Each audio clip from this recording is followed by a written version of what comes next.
Really started as a wonder. The thing about glass to me is that it's just so unique. Like there's really nothing else that moves like glass, that works quite like glass. Like principles and things that I didn't understand whenever I first started that just seemed so amazing to me. It doesn't work the way anything else would. I think it's just kind of like that weird wonder about, like, you know, what can be done with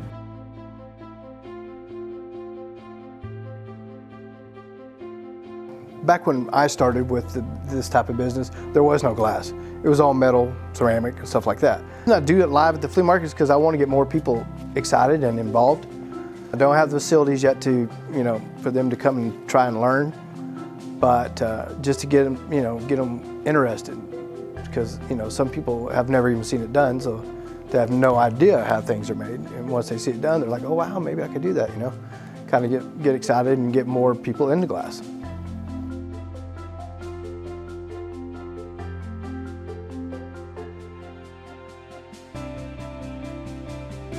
Most of the new artists are young kids that are getting into it and being taught by people my age, you know? So everybody loves to see it happening, you know? They like to watch it, you know, being made live. They've either seen it done before somewhere, or, you know, something like that makes them excited about it. And everybody wants to be a glass blower, but it's really hard to become one, you know what I mean? I really just want somebody to have that thing that I made and it be their favorite thing in the world. I want them to go home every day after a long day at work, grab my piece off the counter and smoke out of it, relax and, you know, enjoy themselves, and then set the pipe back down on the counter, and that's pretty, you know. Also because I like to make things that make people happy, you know, and they cherish it, you know, and I think I heard Dalton saying something about it. It's like building heirloom pieces for people that are going to be in their family for a while. So it's an awesome thing. So might as well be a part of it if you can, you know. I would like to create a localized brand for here in Lubbock. Because, you know, you got Grav Lab that's out of Texas. You've got all these other companies that are out of Texas, and do some of the production work, which I've been doing. I was doing one of the hammer bubblers type things at the flea market.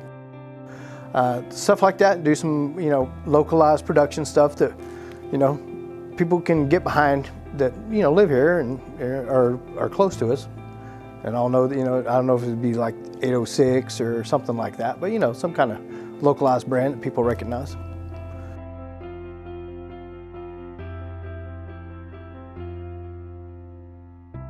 Looking around, you see like glass in like pretty much every part of the world. You know, glass windows, and then you go to scientific aspects. People have these giant, you know, chemistry lab setups, and that's all glass. Like someone has to make all that. So it's just kind of like this universal application. Like you can really do anything with it, you know. You know, there's been in Italy for hundreds of years. I mean, there's lineage going back 600 or more. I mean, even the Egyptians had some form of it. Right now I'm working on the production style, like your regular water pipes and stuff that people buy every day. Just getting the steps into putting all those together and then doing it in a quick manner to where you can make several at a time in a production style type thing, assembly line kind of thing. Once I get that down, then I'll start, you know, taking a little more time and doing some, you know, artsier pieces and kind of get the headier pieces, what they call them, you know. I say difficulties are just staying innovative, you know, staying on top of the curve and like making things that people want to buy. Like I said, like my goal is to make that piece that somebody can't stop thinking about all day. They're just like, oh man, that new pendant I got was so pretty, or that new pipe I got is like really, really cool. And, you know, like that's really the drive that I'm after, is like continuing that, staying on top of that.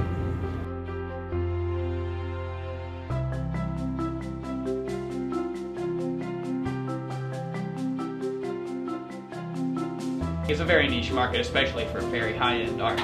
But with the cannabis culture rising, more and more people are like, oh yeah, I'll spend $500 on this super cool pipe if I don't have to worry about losing it if someone knocks down my door or whatever, you know? I definitely have heard that it's a a dying art form, but I try and prove that wrong.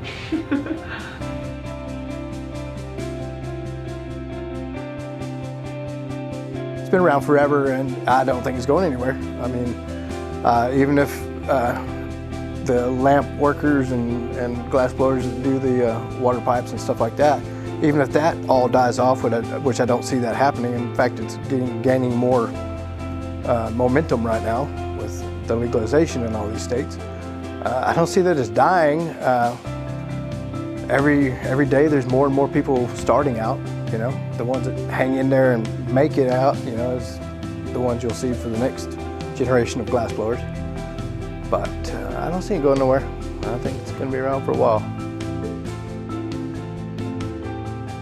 There's a lot of people who follow the glass blowers, which is great because it's really brought them to light here in the recent years. And there are so many awesome artists out there. It's hard to name, you know, just a few. You know, there's a bunch.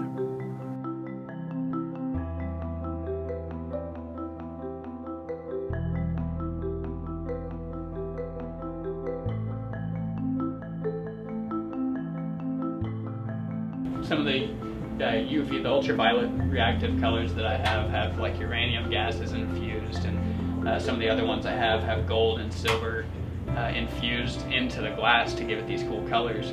And yeah, like whenever you're working it, those gold particles can be released into the air, the uranium particles can be released, and that can be really hazardous for the glass artist. But you know, like I said, it goes back to that proper safety, understanding what you're doing and doing it safely. Yeah. And you know, and then you get to make like these really cool, like UV reactive, like radioactive pieces that people go crazy for. You know, like you walk into a room and you can be like, hey, look at this cool black light reactive piece. People love that kind of stuff, you know. Because everybody likes it to do something, you know, if it glows or it changes from one color to another in different light. But the chemicals that are used to make everything, you know, the compounds to make the glass are dangerous when they're hot, you know. But once, like you said, once they've cooled down, they're perfectly safe to use. It's just the process. That's why we have to have such good ventilation to be able to get those fumes out. Because even the glass itself puts off borons. It's, you know, not good for you. So you really got to make sure that that's one of your biggest priorities, is your ventilation, to get those fumes away from you. So, but yeah, and the UV stuff it's even more important, you know. And also with using frits, which frits can become airborne, and you can inhale those, and they can, you know, get into your lungs, and what it does is it keeps you from being able to inhale oxygen, so it would end up killing you. So you really got to be careful with it. I don't know. I worked hourly jobs for a really long time, and after being an artist for 2 years, like, I really just want to stay an artist. The freedom of being able to, you know, do what I want when I want, not because someone's telling me to do it, but because it's what I want to do, is like really empowering.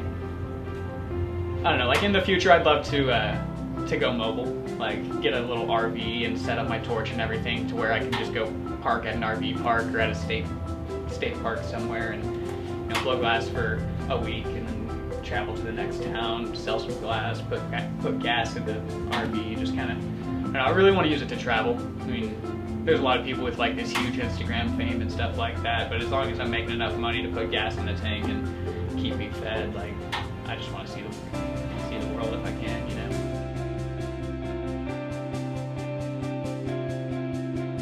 Kind of with some of this too, man, is it's kind of like a semi-retirement type of thing. I mean, I could go to a tourist trap and blow glass for tourists all day long and make some money and live in the mountains somewhere, you know what I mean? So it's kind of like, you know, one of the secret reasons I blow glass too, that one of these days I may get old and go plop up somewhere and blow glass and live out the rest of my days, man.